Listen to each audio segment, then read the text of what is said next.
गुजरावाला में CIA police ने खुफिया इत्तला पर कार्रवाई करते हुए घरेलू मुलाजमा बनकर घरों में लूटमार करने वाली 2 खवातीन गिरफ्तार कर ली है।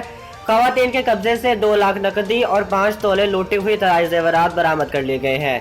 डीएसपी नवाज सयाल के मुताबिक गिरफ्तार खवातीन घरेलू मुलाजमा की नौकरी करने के बहाने घरों में घुस जाती थी और मौका पाकर लूटमार करके फरार हो जाती थी और ये खवातीन पुलिस को मुख्तलिफ मुकदमा से मतलूब थी।